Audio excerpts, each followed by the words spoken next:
This episode was filmed during the COVID-19 pandemic, so we've taken Suds Search inside. My guest today is Blake Denman. Blake is the president and founder at RicketyRoo, a local SEO agency based in Bend, Oregon. Blake is a rising star in the local SEO community. He's an in-demand speaker at conferences all over the world. He's a contributor at Search Engine Land and for Moz's Local Search Ranking Factor study.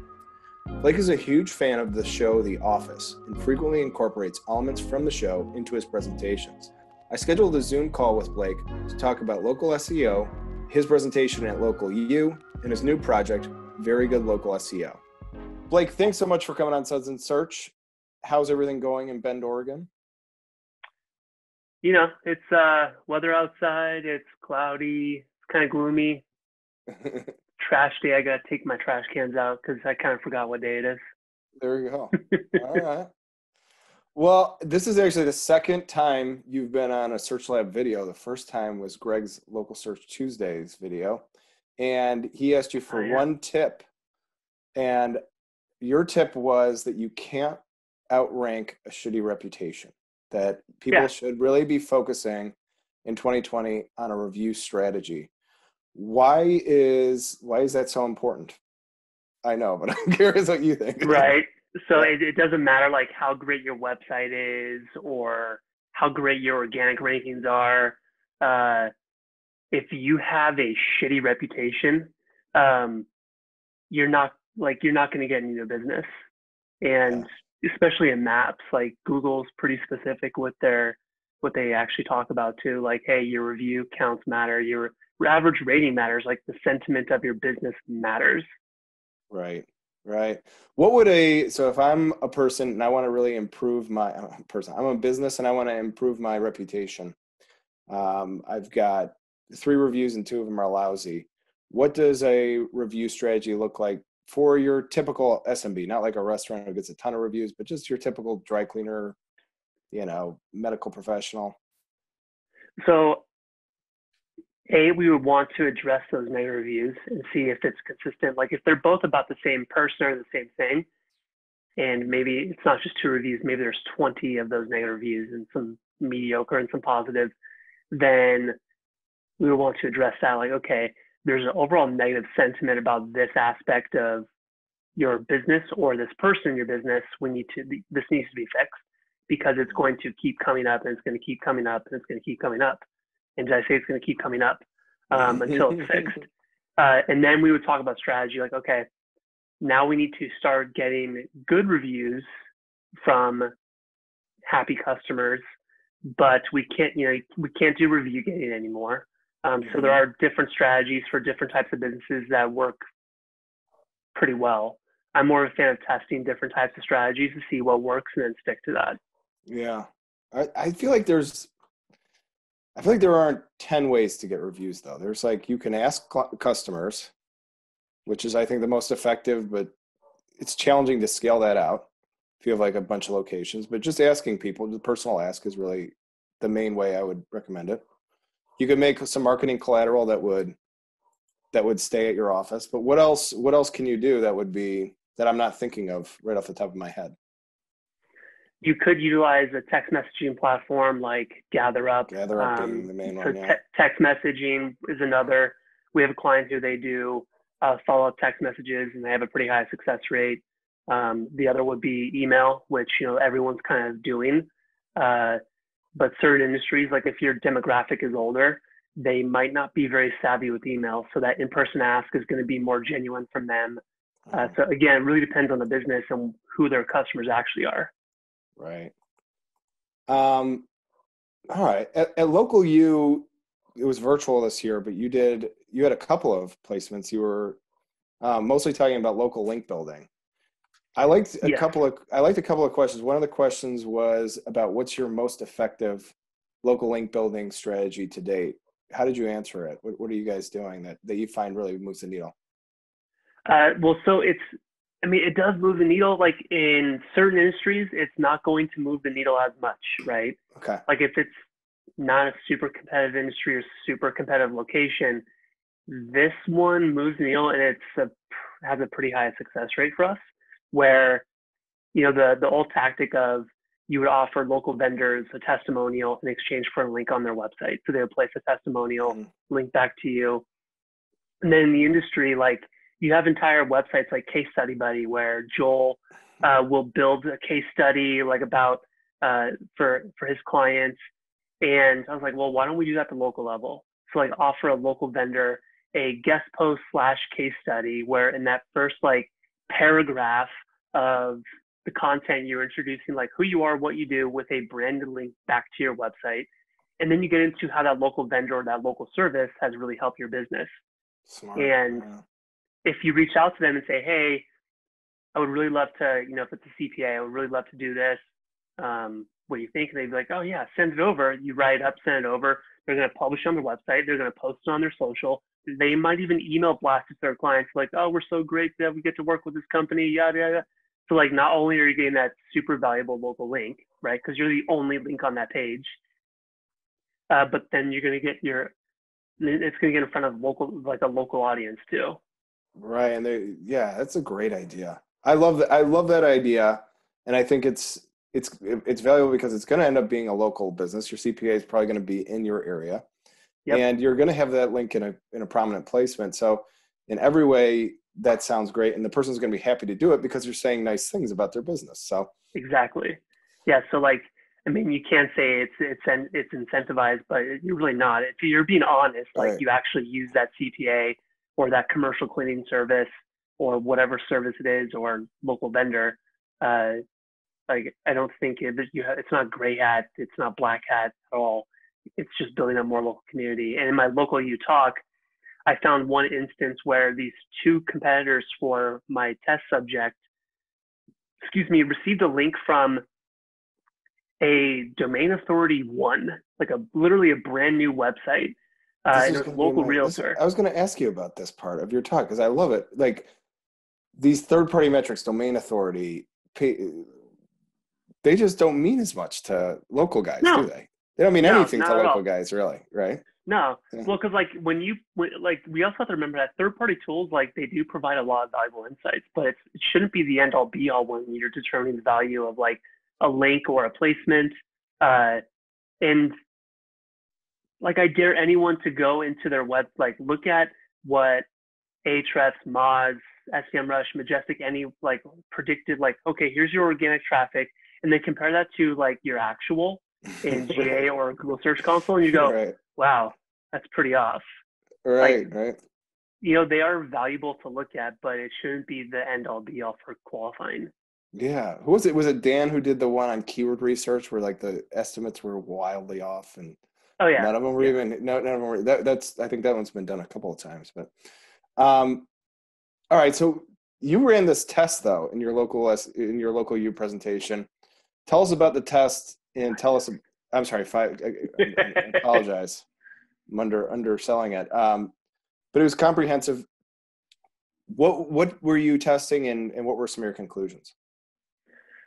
So we ran 5 different tests. Now each test group had 4 separate locations. So like what we want to test was like, okay, not only like how much does this type of local link building tactic impact rankings across Google Organic, but what about Google My Business? So we tested manual citation building.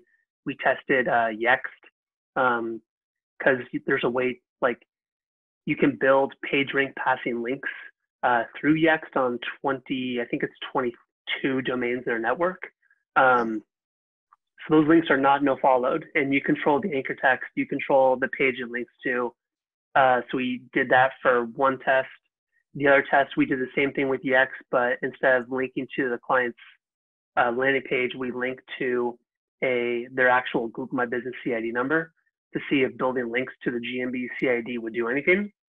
Then we also tested generic guest posts, and then we also tested topically relevant authoritative links.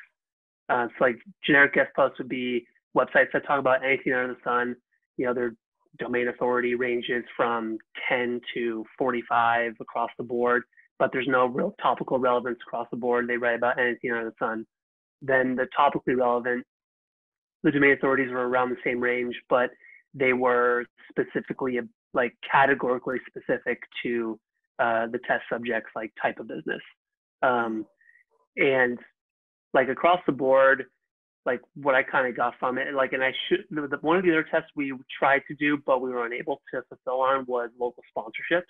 Right. We actually did buy 4 sponsorships for like 1 for each location. But by the time I was analyzing the data, like none of those links had been placed yet, even though they were paid for. So like I might be doing a couple conferences later this year if we ever get back to doing real world conferences, and I'll do some updates on what's happened since then on those tests. But there was one test I wish I would have ran was, what if we did a little bit of everything?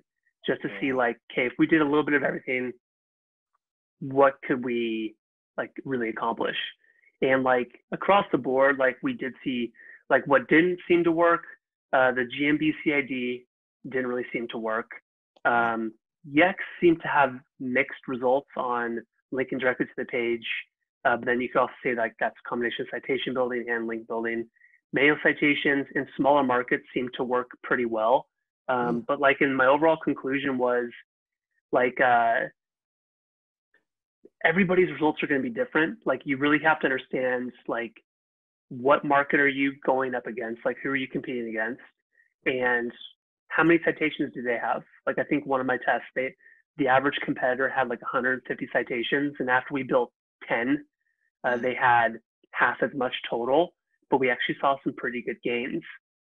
Even though those competitors had like a higher review velocity and we had a smaller review velocity, like we still made some gains, which was kind of interesting. So it's more of like my overall suggestion is like, look, don't pigeonhole yourself into one, like any one strategy. Like in it, like look at like what's a benchmark for your locality, for your industry. Like if you're in legal, if you're in dental, whatever, like what's the average review count of your top competitors? Like are they legitimate reviews? If they are, okay, you have 5 reviews and your average competitor ranking in maps has 75. Well, I would say reviews are going to be a pretty big priority for the time being. But then looking at like citations, looking at links, like what, like look at like what they have as almost like a benchmark. Like, okay, this is what it might take in order to be competitive. Yeah, I love this. Well, it's a great study, and thank you for doing it. There's another bit of news you had recently where you were on a webinar with Mike Ramsey, and you guys were talking about how to scale an agency, and it was really interesting. My compliments to your costumes, by the way. Both at local U and on this one. Thank you. It was outstanding. I guess Suds Search is not enough of a venue for that costume, but maybe next time. Yeah, maybe I should have. Like, stay consistent, right? That's all right. So one of the things that Mike said that I thought was really interesting was that they grew faster and got better when they really just focused. And in their case, it was on legal. They just focused on one vertical, and it was legal. Where do you guys fall in terms of you'll work with one vertical or several verticals, or you're at a point where you would take on any kind of client? In terms of RicketyRoo, how do you guys focus your energy on, I guess, vertical specific stuff? So a couple years ago, I really was honing in and saying, okay, I'm going to make the shift, and I'm really going to niche down to like drug rehabs, addiction treatment centers. Had a lot of experience in it. Still have clients that are in that industry. We've had a lot of success with it. And then like that industry started just nosediving out of nowhere because a lot of fraud was happening. And oftentimes if I was talking to somebody, I would have to qualify them more than me because I don't want to work with anybody shady. There was a lot of shady stuff going on there. So I decided like, well, I don't want to, like the term, like, for like your clients, like you don't want to have too many eggs in one basket, right? Like I kind of feel the same with who we choose to work with, industry wise. Like yeah, like you could say local SEO is a niche by itself, right? Right. And then like if anyone goes to my site, like I have dedicated pages to specific industries we work with, addiction treatment, legal, think one of the others is multi-location, and then a general like for small to medium-sized businesses.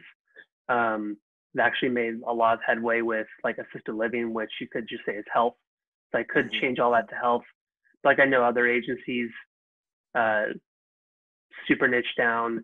So I don't know, like that was really successful for Mike, but I think you would have to be very, very careful with who you decide to niche down with. A good example is if you only did local SEO for hotels or travel, like you would be no offense, dead in the water right now. Right. So yeah, it's a tough question to answer. Like it really worked for him, but your industry might not be as recession proof or virus proof. Yeah, and also good for him. I did not know they were that big of an agency. They're rocking. Nice job, Mike. The last thing I wanted to ask you about, you have another project, very good, localseo.com. I'm okay. Yeah. It's okay to give the URL now, right? It's far enough along. It's horses out of the barn. What's one of the things that jumps right out is that it's a TV show themed project, but it's not The Office. What gives? Yeah, which is like kind of goes against like my entire identity. Like all of my presentations are themed around The Office or a character from The Office. And this other website is themed around a single character from Parks and Recreation, right? And it's like when I came up with the idea, I was like, man, I feel like kind of a traitor to who I am. You're cheating. Yeah, you're right. But being unfaithful.